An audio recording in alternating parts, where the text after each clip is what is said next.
sering kita dapati bahwa umumnya muslim termasuk kita senang sekali bersemangat untuk meningkatkan amal-amal saleh, sehingga dengan itu kualitas amalannya bernilai baik dalam pandangan Allah Subhanahu wa taala. Maka tidak sedikit di antara mereka yang bahkan berlomba dengan saudara-saudaranya meningkatkan kebaikan. Dalam bahasa Quran surah kedua Al-Baqarah ayat 148, posisi paling kanan sebelah atas, dikenal dengan fastabiqul khairat istilahnya. Walikulli wijhatun huwa muwalliha fastabiqul khairat. Dan setiap orang barangkali punya orientasi, kecenderungan untuk beramal pada hal tertentu yang beda dengan yang lainnya. Jadi ada yang senang meningkatkan tahajud, ada yang senang dengan puasa sunnah, ada yang senang dengan sedekah. Itu fitrah. Ya, barangkali Anda tidak harus menemukan semua orang cenderung pada amalan yang sama. Coba lihat kecenderungan Anda ada di mana. Silakan cek. Anda pasti akan temukan bahwa Anda cenderung beramal konsisten pada amalan-amalan tertentu. Ya, ada di antaranya sekian kecil yang mungkin mengumpulkan amalan-amalan ini dan dijaga dengan istiqamah. Tapi yang paling penting dalam ayat ini, fastabiqul khairat. Ya, Allah sampaikan silakan berlomba untuk meningkatkan kebaikan. Maka masya Allah, ada yang berlomba meningkatkan tahajud. Bahkan sekarang gerakannya ada di masjid ini tahajud, masjid sana tahajud. Ada yang berlomba meningkatkan puasa sunnah, dibuat status, disampaikan pada saudaranya. Ada yang berlomba meningkatkan hafalan Quran, masing-masing mencoba untuk meningkatkan amal saleh. Tapi dalam proses berjalannya meningkatkan amal saleh ini, kadang-kadang, maaf, sebagian dari kita lupa untuk mengkaji satu persoalan yang tidak disadari, bahkan seketika bisa menggugurkan amal-amal soleh yang telah lelah ditenun ini. Saya ulang, sebagian dari kita lupa ada persoalan-persoalan serius yang bahkan jarang disadari. Ketika amalan ini dikerjakan, pada saat yang bersamaan bahkan dia bisa menghancurkan amalan yang telah lelah kita tenun.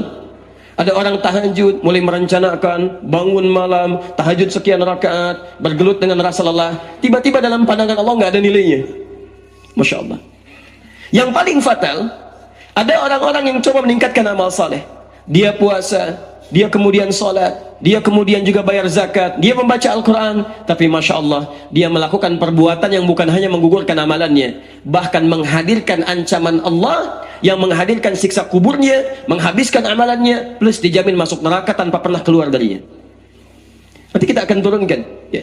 Saya beri contoh misalnya Quran surah ketiga Ali Imran ayat 22, posisi paling kiri sebelah bawah.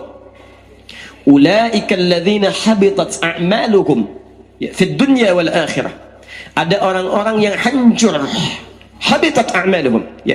Habita itu kalau antum misalnya beli kayu bakar ya, hatab, kayu bakar, hatab, bismillah.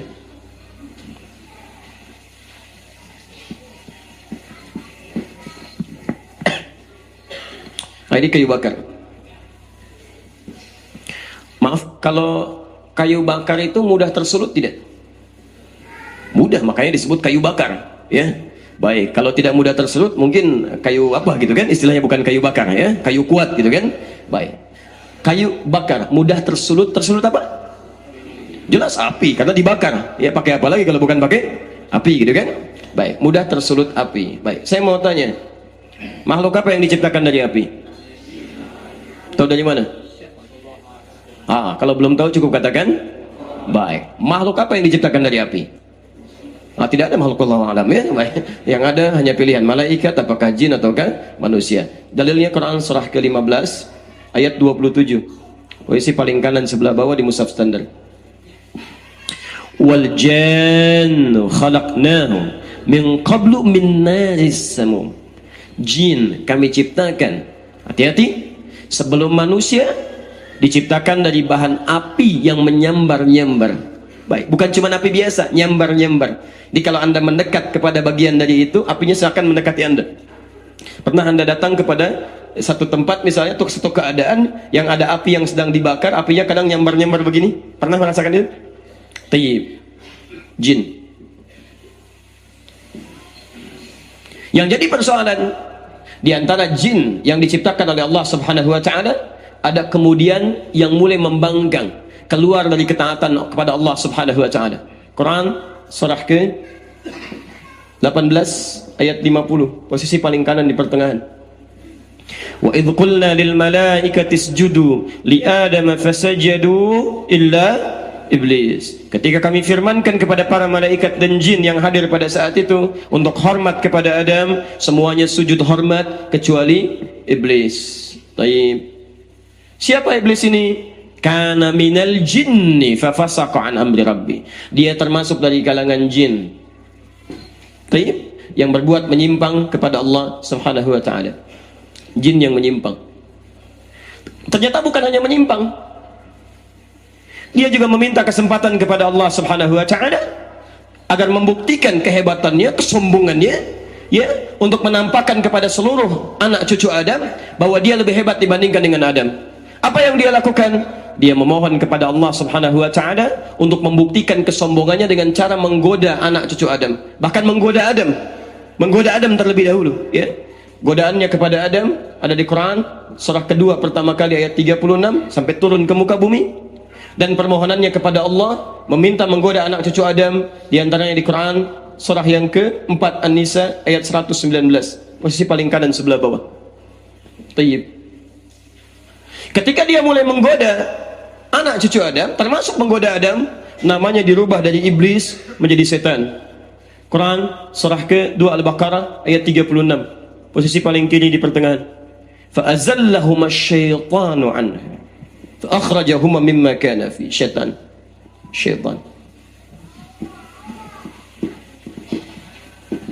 Bentuknya disebutkan 70 kali dalam Al-Quran, bentuk jamaknya 18 kali dalam Al-Quran. Syaitin jumlahnya 88 kali disebutkan di Quran. Fokus, lihat kalimatnya. Allah menyampaikan di Quran surah ketiga Ali Imran ayat ke-22, posisi paling kiri sebelah bawah, ada orang-orang dan bentuknya jamak, ulaika, mereka. Kalau mereka satu atau dua? Banyak. Artinya tidak sedikit di antara manusia, dan bukan manusia biasa. Ya, karena kalau habis amalnya itu menunjukkan dia pernah beramal sebelumnya. Ya, kalau tidak pernah beramal nggak akan disebutkan oleh Quran, langsung seketika habis saja.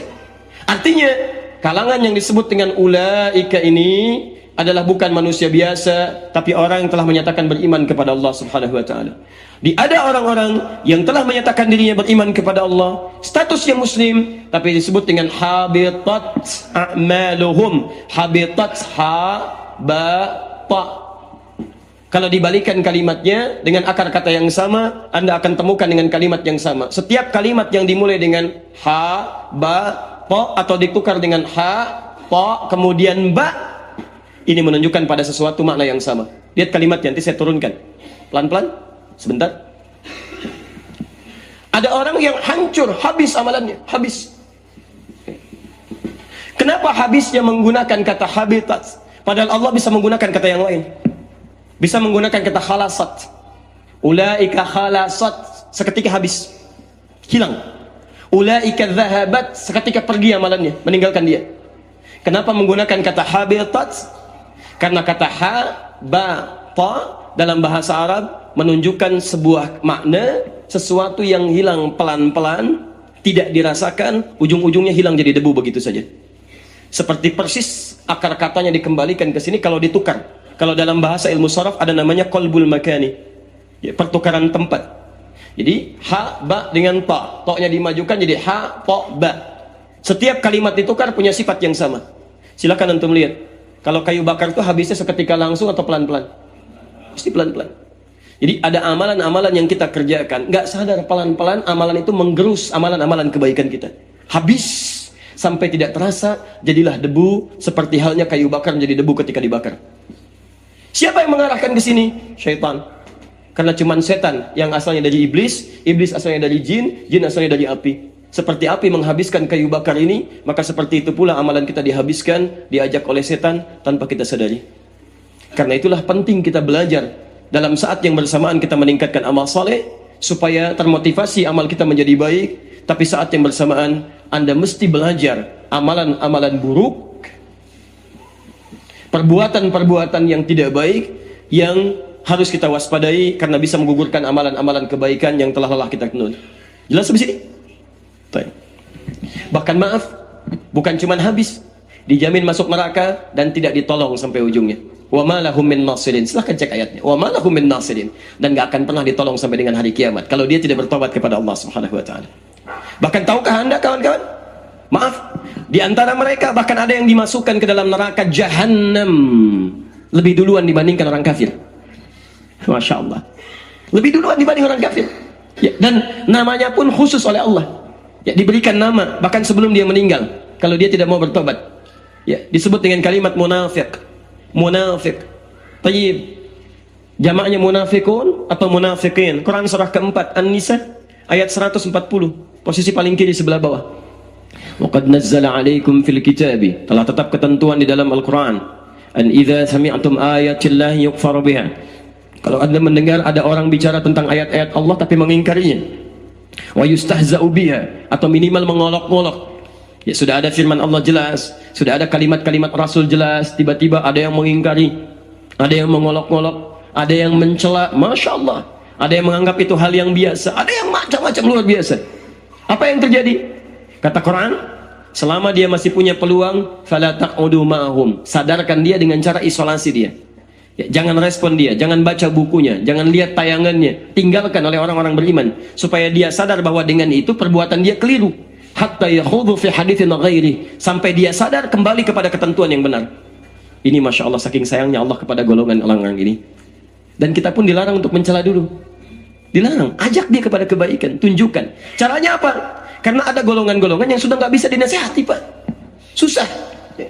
Ada orang-orang tertentu yang saat antum nasihati malah balik marah-marah. Ya, karena banyak yang tertutup dalam dirinya. Ya, maaf Quran surah kedua Al-Baqarah ayat 6 sampai 7. Posisi paling kanan sebelah atas. Innal ladzina kafaru sawa'un 'alaihim a anzartahum am lam tunzirhum la. Masya Allah. Kafir itu bukan, di antara maknanya bukan hanya orang kafir, ya, yang non muslim, bukan. Tapi juga menunjuk kepada orang-orang yang mengaku muslim tapi perbuatannya banyak menyimpang seperti orang kafir. Dia muslim tapi nggak mau sholat. Dia muslim tapi menolak Al-Quran misalnya. Ya, maksudnya tidak mengambil keseluruhan dari nilai-nilai Al-Quran. Dia muslim tapi misalnya mohon maaf mengecilkan nilai-nilai Islam. Macam-macam bentuknya. Masya Allah. Wah, ini ketika muncul hal-hal yang dia senangi, dia ambil. Tapi ketika ada dalam tuntunan Islam misalnya, yang baik-baik tidak sesuai dengan harapan dia tinggalkan. Bahkan tidak sedikit mencela. Bahkan celaannya pun bukan sekedar ke Islam, ke orang-orang yang terkait di dalamnya. Oh, apa itu hubungan Islam dengan Arab? Sudah, tinggalkan Arabnya, ambil Islamnya. Oh, Arab begini. Begitu datang Raja Arabnya, tiba-tiba ceklik. Masya Allah, kemarin kemana gitu kan? Iya, macam-macam. Oh, jangan bayangkan yang lainnya. Saya cuma kasih contoh aja. Ya, kasih contoh. Kadang-kadang suka tidak konsisten itu ya dengan apa yang kita sampaikan. Baik. Ini teman-teman sekalian, kenapa? Karena khatamallahu ala qulubihim wa ala sam'ihim wa ala absarihim ghisyawah.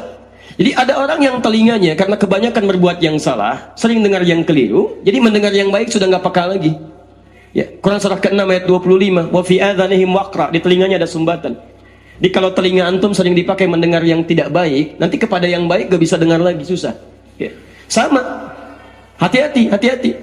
Wa ala absarihim ghisyawah, pandangannya ada terhalang karena sering melihat maksiat, makanya melihat yang baik-baik gak bisa. Ya. Lihat tayangan yang tidak baik, gambar-gambar yang kotor, acara-acara yang tidak baik menurut Allah. Jadi begitu lihat orang ke masjid, gak ada getaran lagi. Lihat majlis taklim, sewot, kan? Dan sebagainya, macam-macam. Bahkan hatinya kemudian pun susah. Kalau hatinya sudah susah, dinasihatkan pun sulit. Ya. Kamu kenapa sih begitu? Emang kenapa? Ya, kenapa sulit menerima Islam? Kata siapa? Saya sholat kok. Emang cuma kamu aja yang bisa gitu? Kamu kok gitu amat? Si amat aja nggak gitu? Itu kan si amat, bukan saya. Masya Allah. Di banyak gitu kan? Ketika disampaikan kalimat, nolak. Sampaikan ini, marah. Ya, susah. Nah, yang seperti ini, Anda nggak usah ingatkan lagi, capek. Seringkali saya dengar ada orang berdebat begini, berdebat begitu. Yang punya masalah orang lain, yang ribut satu keluarga. Kan tidak lucu di sini. Yang punya masalah orang lain, kenapa Anda yang jadi rame? Itu kan sampai terpecah begini, terpecah begitu, itu ujian dalam kehidupan. Nah, diantaranya kalau menemukan muslim yang seperti ini, sulit dinasihati, maka doakan dia. Doakan pada yang baik. Tapi kalau dia tidak mau berubah bahkan dengan doa, perhatikan kalimatnya. Maaf ya. Pertama, innakum idzam mithluhum. Jangan ikuti mereka. Karena sepanjang Anda ikuti orang-orang seperti ini, Maaf, yang seling menjelek-jelekan Islam, memojokkan Islam, merasa paling benar, sepanjang Anda ikuti lama-lama bisa seperti mereka. Lihat ancamannya. Innallaha jami'al munafiqina wal kafirina fi jahannam jami'an. Innallaha jami'al munafiqin. Pertama, Allah menyebut mereka dengan nama khusus sebelum mereka dimasukkan ke neraka kalau tidak bertobat. Kata Allah, lihat salimatnya. Innallaha jami'al munafiqin. Allah pasti akan himpun orang-orang munafik semacam ini. Dan kalimatnya jamak, artinya bukan cuma satu. Wal kafirin, dan orang-orang kafir fi jahannam jami'a, di neraka jahannam. Teman-teman sekalian, saya tadi malam menerangkan kaidah at-taqdim wa ta'khir. Ada yang diawalkan, ada yang diakhirkan. Sesuatu yang diawalkan menunjukkan prioritas utama, yang diakhirkan menunjukkan gambaran selanjutnya. Artinya nanti saat di akhirat ada orang yang dimasukkan ke neraka jahannam, ternyata bukan orang kafir duluan, orang munafik duluan. Kalau orang kafir jelas, gak ada amalnya, gak ada macam-macamnya, neraka wajar. Ini orang mengaku beriman, mengaku muslim, mengaku beriman kepada Allah, tapi kalimat yang bersamaan, sikap yang bersamaan, Masya Allah, dia mencela Allah, dia mencela Rasul, dia mencela agamanya, dia merendahkan dirinya di hadapan Allah Subhanahu wa Ta'ala, bahkan mencela saudaranya sama muslim. Kamu, kalau orang lain tidak beriman, berbuat salah, ya neraka wajar. Kamu mengaku beriman masih begitu juga, kamu yang duluan masuk neraka. Dan jahannam, kalau sudah neraka jahannam gak bisa keluar, gak bisa keluar. Ya, ternyata orang-orang ini masih sholat. Quran surah ketiga, ya, Ali Imran misalnya, atau bahkan paling jelas An-Nisa, Quran surah keempat ayat 142, ya, masih sholat dia, masih sholat. Ya, maaf, innal munafiqina yakhadi'una Allah wa huwa khadi'uhum wa idza qamu ila sholati qamu kusala. Orang ini sholat. Abdullah bin Ubay bin Salul, bahkan kalau Nabi sholat, dia saf paling depan, di belakang Nabi persis. Ini Rasulullah SAW di belakangnya Abdullah bin Ubay bin Salul. Tapi Masya Allah, setelah selesai sholat, keluar Nabi, keluar umat Islam, tiba-tiba keluar kalimat provokasinya. Muhammad cuma cari perhatian saja, ingin mecah belah kita yang tadinya sudah punya suku. Terus keluar kalimat, tidak sadar bahwa kalimatnya menggugurkan amalan-amalan yang barusan dia kerjakan. Ketika masjid sudah mulai ramai, ya Rasulullah, kita bangun masjid yang lain saja, supaya terpecah konsentrasi ini dan masing-masing bisa ibadah dengan baik. Disetujui oleh Nabi. Begitu dibangun masjidnya, Muhammad punya markas, kita pun punya markas di sini. Tidak sadar apa yang dia lakukan menggugurkan amalan-amalan dan menghadirkan dosa. Akhirnya apa? Bahkan Allah Subhanahu wa Ta'ala menurunkan ayat khusus seperti orang-orang ini. Allah Subhanahu wa Ta'ala menurunkan ayat khusus mengecam orang-orang seperti ini. Quran surah 9 ayat 84. Masya Allah. Bahkan jangan sholatkan, jangan berdiri di depan kuburnya. La tusalli ala ahadim minhum mata abada wa la taqum ala qabri. Kalau Anda menemukan orang-orang menentang Islam, melecehkan Islam, menolak Al-Quran, merendahkan martabat orang muslim dan tidak bertobat sampai akhir hidupnya, dan Anda mengetahui itu, kata Allah, jangan salatkan dia, jangan berdiri di atas kuburnya. Masya Allah, sudah dunianya tercela, tidak disolatkan, tidak didoakan, masuk ke alam kubur disiksa, dan neraka jahanam tidak keluar, padahal dia mengaku muslim dan salat.